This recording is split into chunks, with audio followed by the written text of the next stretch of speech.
நம் நாட்டில் பெண்களின் திருமண வயது 18 என்றும் ஆண்களின் திருமண வயது 21 என்றும் உள்ளது. இந்த வயதிற்கு கீழ் ஆணோ பெண்ணோ திருமணம் செய்து கொண்டால் அது குழந்தை திருமணமாகவும் சட்டப்படி குற்றமாகவும் கருதப்படுகிறது.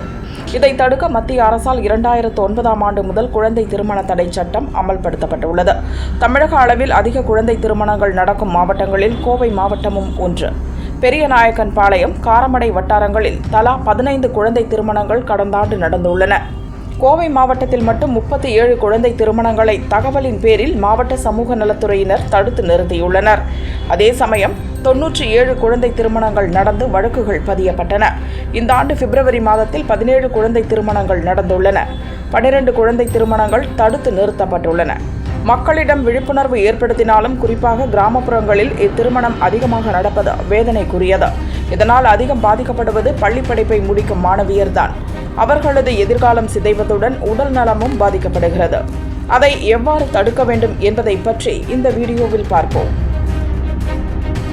குழந்தைகளை 3 விதமாக துன்புறுத்துகிறாங்க. ஒன்று உடல் ரீதியான துன்புறுத்தல்கள் கொடுக்குறாங்க, இன்னொன்று மன ரீதியான துன்புறுத்தல்கள் கொடுக்குறாங்க. பாலியல் தொடர்பான குழந்தைகளுக்கு ஏற்படுது. குழந்தைகள் கடத்தப்படுறதுக்கு காரணம் என்ன அப்படின்னா, குழந்தைகள் குழந்தை திருமணத்துக்காக கடத்தப்படுறாங்க.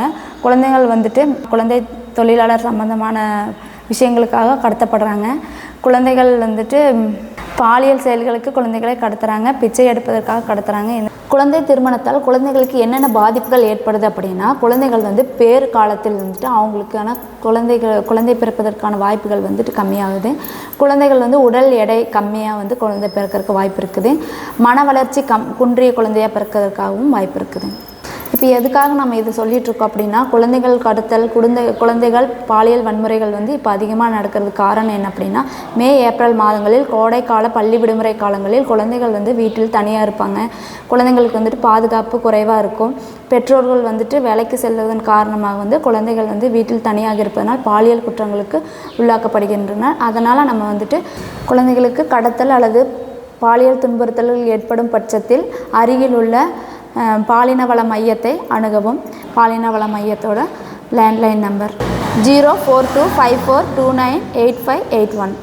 அது மட்டும் இல்லாமல் நமக்கு குழந்தைகளை பாலியல் துன்புறுத்தல்கள் மற்றும் கடத்தல்கள் போன்றவற்றிலிருந்து பாதுகாக்க 1098 என்பதை அரசாங்கம் அறிவுறுத்தியுள்ளது. அந்த 1098 என்கிற நம்பருக்கு கால் பண்ணிங்க அப்படின்னா வித்தின் ஒரு 15 மினிட்ஸ் இல்லைன்னா ½ அன் ஹவரில் அவங்கள ரீச் பண்ணிடுவாங்க. குழந்தைங்களுக்கு எந்த பாதிப்பாக இருந்தாலும் அவங்க நடவடிக்கை எடுப்பாங்க. குழந்தை திருமணத்தை நம்ம இப்போ தடுக்கிறதுக்காக என்ன முயற்சி எடுத்திருக்கோம் அப்படின்னா, குழந்தை திருமணத்தை நடைபெறும் பொழுது அங்கே இருக்கிற பெற்றோர்கள் மீது தான் நாங்கள் இது வரைக்கும் நடவடிக்கை எடுத்துகிட்டு இருந்தோம். பெற்றோர்கள் அந்த குழந்தை திருமணம் நடத்தி வைப்பவர்கள் மீது தான் நம்ம அது வரைக்கும் நடவடிக்கை எடுத்துகிட்டு இருந்தோம். ஆனால் இப்போ நம்ம தமிழ்நாடு அரசு என்ன சட்டம் கொண்டு வந்திருக்காங்க அப்படின்னா, குழந்தை திருமணம் நடக்கும்போது இருக்கிற உறவினர்கள் மற்றும் இந்த சமையல்காரர்கள் மற்றும் ஃபோட்டோகிராஃபர் இவங்க அனைவர் மீதும் நடவடிக்கை எடுப்பதாக அறிவுறுத்தப்பட்டுள்ளது.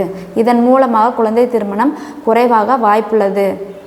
இந்த குழந்தை திருமணத்தை தடுப்பதற்காக பாலின வள மையத்திலிருந்து நாங்கள் என்ன நடவடிக்கை எடுக்கிறோம் அப்படின்னா, அனைத்து கிராமப்புறங்களுக்கு சென்று குழந்தை திருமணத்தை பற்றி விழிப்புணர்வு ஏற்படுத்தி கொண்டு வருகிறோம்.